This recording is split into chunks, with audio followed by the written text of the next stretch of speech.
జనవరి 31, 2026. ఆదికాండము 31వ అధ్యాయము. లాబాను కుమారులు మన తండ్రికి కలిగినది యావత్తును యాకోబు తీసుకొని మన తండ్రికి కలిగిన దాని వలన ఈ యావదాస్తి సంపాదించెదనని చెప్పుకొనిన మాటలు యాకోబు వినెను. మరియు అతడు లాబాను ముఖము చూచినప్పుడు అది నిన్న మొన్న ఉండినట్లు అతని ఎడల ఉండలేదు. అప్పుడు యెహోవా, నీ పితరుల దేశమునకు నీ బంధువుల యొద్దకు తిరిగి వెళ్ళుము, నేను నీకు తోడై ఉండెదనని యాకోబుతో చెప్పగా, యాకోబు పొలములో తన మంద యొద్దకు రాహేలును లేయాను పిలువనంపి వారితో ఇట్లనెను, నీ తండ్రి కటాక్షము నిన్న మొన్న నా మీద ఉండినట్లు ఇప్పుడు నా మీద నుండలేదని నాకు కనబడుచున్నది. అయితే నా తండ్రి యొక్క దేవుడు నాకు తోడై ఉన్నాడు. మీ తండ్రికి నా యావచ్చక్తితో కొలువు చేసి తినే మీకు తెలిసేయున్నది. మీ తండ్రి నన్ను మోసపుచ్చి 10 మార్లు నా జీతము మార్చెను. అయినను దేవుడు అతనిని నాకు హాని చేయనీయలేదు. అతడు పొడలు గలవి నీ జీతమగునని చెప్పిన ఎడల అప్పుడు మందలన్నీయు పొడలు గల పిల్లల నీనెను. చారలు గలవి నీ జీతమగునని చెప్పిన ఎడల అప్పుడు మందలన్నీయు చారలు గల పిల్లల నీనెను. అట్లు దేవుడు మీ తండ్రి పశువులను తీసి నాకిచ్చెను. మందలు చూలు కట్టు కాలమున నేను స్వప్నమందు కన్నులెత్తి చూడగా గొర్రెలను దాటు పొట్టేళ్ళు చారలనైనను పొడలైనను మచ్చలైనను గలవై ఉండెను. మరియు ఆ స్వప్నమందు దేవుని దూత యాకోబు అని నన్ను పిలువగా చిత్తం ప్రభువా అని చెప్పి తిని. అప్పుడు ఆయన, నీ కన్నులెత్తి చూడుము, గొర్రెలను దాటుచున్న పొట్టేళ్ళన్నీయు చారలైనను పొడలైనను మచ్చలైనను గలవి.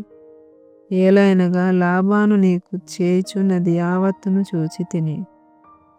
నీవెక్కడ స్తంభం మీద నూనె పోసితివో, ఎక్కడ నాకు మొక్కుబడి చేసితివో ఆ బేతేలు దేవుడను నేనే. ఇప్పుడు నీవు లేచి ఈ దేశములో నుండి బయలుదేరి నీవు పుట్టిన దేశమునకు తిరిగి వెళ్ళుమని నాతో చెప్పెననెను. అందుకు రాహేలును లేయాయు, ఇంకా మా తండ్రి ఇంట మాకు పాలు పంపులెక్కడివి? అతడు మమ్మును అన్యులుగా చూచుటలేదా? అతడు ఆ మమ్మును అమ్మివేసి మాకు రావలసిన ద్రవ్యమును బొత్తుగా తినివేశెను. దేవుడు మా తండ్రి యొద్ద నుండి తీసివేసిన ధనమంతయు మాదియు మా పిల్లలదియునై ఉన్నది గదా. కాబట్టి దేవుడు నీతో చెప్పినట్లే చేయుమని అతనికి ఉత్తరం ఇయ్యగా, యాకోబు లేచి తన కుమారులను తన భార్యలను ఒంటెల మీద నెక్కించి కనాను దేశమునకు తన తండ్రి అయిన ఇస్సాకు నద్దకు వెళ్ళుటకు తన పశువులన్నిటినీ తాను సంపాదించిన సంపద యావత్తును పద్దనరామములో తాను సంపాదించిన ఆస్తి యావత్తును తీసుకొని పోయెను. లాబాను తన గొర్రెల బొచ్చు కత్తిరించుటకు వెళ్ళియుండగా రాహేలు తన తండ్రి ఇంటనున్న గృహదేవతలను దొంగిలెను. యాకోబు తాను పారిపోవచున్నానని సిరియా వాడైన లాబానుకు తెలియజేయకపోవుట వలన అతని మోసపుచ్చిన వాడాయెను. అతడు తనకు కలిగినదంతయు తీసుకొని పారిపోయెను. అతడు లేచి నది దాటి గిలాదును కొండతట్టు అభిముఖుడై వెళ్ళెను. యాకోబు పారిపోయినని 3వ దినమున లాబానుకు తెలుపబడెను. అతడు తన బంధువులను వెంటబెట్టుకుని 7 దినముల ప్రయాణమంత దూరము అతని తరుముకొని పోయి గిలాదు కొండ మీద అతని కలుసుకొనెను. ఆ రాత్రి స్వప్నమందు దేవుడు సిరియా వాడైన లాబాను వద్దకు వచ్చి, నీవు యాకోబుతో మంచిగాని చెడ్డగాని పలుకకుము, జాగ్రత్త సుమి అని అతనితో చెప్పెను. లాబాను యాకోబును కలుసుకొనెను. యాకోబు తన గుడారము ఆ కొండ మీద వేసుకొని ఉండెను. లాబానును తన బంధువులతో గిలాదు కొండ మీద గుడారం వేసుకొనెను. అప్పుడు లాబాను యాకోబుతో, నీవేమి చేసితివి? నన్ను మోసపుచ్చి కత్తితో చెరబట్టబడిన వారిని వలె నా కుమార్తెలను కొనిపోవనేలా? నీవు నాకు చెప్పక రహస్యముగా పారిపోయి నన్ను మోసపుచ్చితివేలా? సంభ్రమముతోనూ పాటలతోనూ మద్దెలతోనూ సితారాలతోనూ నిన్ను సాగనంపుదునే. అయితే నీవు నా కుమారులను నా కుమార్తెలను నన్ను ముద్దు పెట్టుకొననీయక పిచ్చి పట్టి ఇట్లు చేసితివి. మీకు హాని చేయుటకు నా చేతనవును. అయితే పోయిన రాత్రి మీ తండ్రి యొక్క దేవుడు నీవు యాకోబుతో మంచిగాని చెడ్డగాని పలుకకుము, జాగ్రత్త సుమి అని నాతో చెప్పెను. నీ తండ్రి ఇంటి మీద బహువాంఛగలవాడవై వెళ్ళగోరిన ఎడల వెళ్ళుము. నా దేవతల నేల దొంగిలించితివనగా యాకోబు నీవు బలవంతముగా నా యొద్ద నుండి నీ కుమార్తెలను తీసుకుందువేమో అనుకుని భయపడితిని. ఎవరి యొద్ద నీ దేవతలు కనబడునో వారు బ్రతకకూడదు. నీవు నా యొద్దనున్న వాటిని మన బంధువుల ఎదుట వెతికి నీ దానిని తీసుకొనుమని లాబానుతో చెప్పాను. రాహేలు వాటిని దొంగిలనని యాకోబునకు తెలియలేదు. లాబాను యాకోబు గుడారంలోనికి, లేయా గుడారంలోనికి, ఇద్దరి దాసీల గుడారములలోనికి వెళ్ళను గాని అతనికి ఏమీ దొరకలేదు. తరువాత అతడు లేయా గుడారంలో నుండి బయలుదేరి రాహేలు గుడారంలోనికి వెళ్ళను. రాహేలు ఆ విగ్రహములను తీసుకొని వంట సామాగ్రిలో పెట్టి వాటి మీద కూర్చుండెను. కాగా లాబాను ఆ గుడారం అంతటను తడివి చూచి నప్పటికీ అది దొరకలేదు. ఆమె తన తండ్రితో తన ఎదుట నేను లేవలేనందున తాము కోపపడకూడదు, నేను కడగానున్నానని చెప్పెను. అతడెంత వెతికినను ఆ విగ్రహములు దొరకలేదు. యాకోబు కోపపడి లాబానుతో వాదించి అతనితో నీవిట్లు మండిపడి నన్ను తరుమనేలా? నేను చేసిన ద్రోహమేమి, పాపమేమి? నీవు నా సమస్త సామాగ్రి తడివి చూసిన తరువాత నీ ఇంటి వస్తువులన్నిటిలో ఏది దొరికెను? నా వారి ఎదుటను నీ వారి ఎదుటను అది ఇట్లు తెచ్చిపెట్టుము. వారు మన ఉభయుల మధ్య తీర్పు తీర్చుదురు.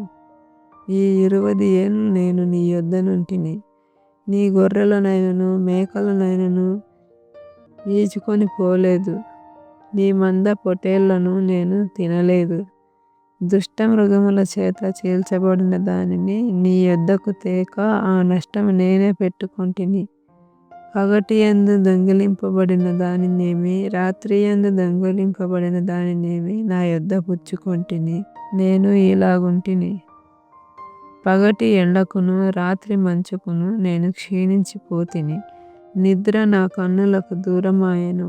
ఇది వరకు నీ ఇంటిలో 20 ఏండ్లు ఉంటిని. నీ ఇద్దరి కుమార్తెల నిమిత్తము 14 ఏండ్లును, నీ మంద నిమిత్తము 6 ఏండ్లును నీకు కొలువు చేసితిని. ఆయనను నీవు నా జీతము 10 మార్లు మార్చితివి. నా తండ్రి దేవుడు, అబ్రహాము దేవుడు, ఇస్సాకు భయపడిన దేవుడు నాకు తోడై ఉండని ఎడల నిశ్చయముగా నీవు నన్ను వట్టి చేతులతోనే పంపివేసి ఉందువు. దేవుడు నా ప్రయాసమును నా చేతుల కష్టమును చూచి పోయిన రాత్రి నిన్ను గద్దించెనని లాబానుతో చెప్పెను. అందుకు లాబాను, ఈ కుమార్తెలు నా కుమార్తెలు, ఈ కుమారులు నా కుమారులు, ఈ మంద నా మంద నీకు కనబడుచున్నది, అంతయు నాది. ఈ నా కుమార్తెలనైనను వీరు కనిన కుమారులనైనను నేడు నేనేమి చేయగలను? కావున నేనును నీవును నిబంధన చేసుకుందాము రమ్ము. అది నాకును నీకును మధ్య సాక్షిగా ఉండునని యాకోబుతో ఉత్తరం ఇయ్యగా, యాకోబు ఒక రాయి తీసుకొని దానిని స్తంభముగా నిలవబెట్టెను. మరియు యాకోబు రాళ్ళు కూర్చుడని తన బంధువులతో చెప్పెను. వారు రాళ్ళు తెచ్చి కుప్ప వేసిరి. అక్కడ వారు ఆ కుప్ప యొద్ద భోజనం చేసిరి. లాబాను దానికి యగర్ షహదూతా అని పేరు పెట్టెను. అయితే యాకోబు దానికి గలేదు అని పేరు పెట్టెను. లాబాను, నేడు ఈ కుప్ప నాకును నీకును మధ్య సాక్షిగా ఉండునని చెప్పెను. కాబట్టి దానికి గలేద్ అని పేరు పెట్టెను. మరియు మనము ఒకరికొరకు దూరముగా నుండగా యెహోవా నాకును నీకును మధ్య జరిగినది కనిపెట్టునని చెప్పెను. కనుక దానికి మిస్పా అని పేరు పెట్టబడెను. అంతట లాబాను, నీవు నా కుమార్తెలను బాధపెట్టినను నా కుమార్తెలను గాక ఇతర స్త్రీలను పెళ్లి చేసుకొనినను చూడుము, మన యొద్ద ఎవరునూ లేరు గదా, నాకును నీకును దేవుడే సాక్షి అని చెప్పాను. మరియు లాబాను, నాకును నీకును మధ్య నేను నిలిపిన ఈ స్తంభమును చూడుము, ఈ కుప్ప చూడుము. హాని చేయవలనని నేను ఈ కుప్ప దాటి నీ యొద్దకు రాకను, నీవు ఈ కుప్పను ఈ స్తంభమును దాటి నా యొద్దకు రాకను ఉండుటకు ఈ కుప్ప సాక్షి, ఈ స్తంభమును సాక్షి. అబ్రహాము దేవుడు, నాహోరు దేవుడు, వారి తండ్రి దేవుడు మన మధ్య న్యాయము తీర్చునని చెప్పెను. అప్పుడు యాకోబు తన తండ్రి అయిన ఇస్సాకు భయపడిన దేవుని తోడని ప్రమాణము చేసెను. యాకోబు ఆ కొండ మీద బలి అర్పించి భోజనము చేయుటకు తన బంధువులను పిలవగా వారు భోజనము చేసి కొండ మీద ఆ రాత్రి వెళ్ళబుచ్చిరి. తెల్లవారినప్పుడు లాబాను లేచి తన కుమారులను తన కుమార్తెలను ముద్దు పెట్టుకొని వారిని దీవించి బయలుదేరి ఆ ఊరికి వెళ్ళిపోయెను.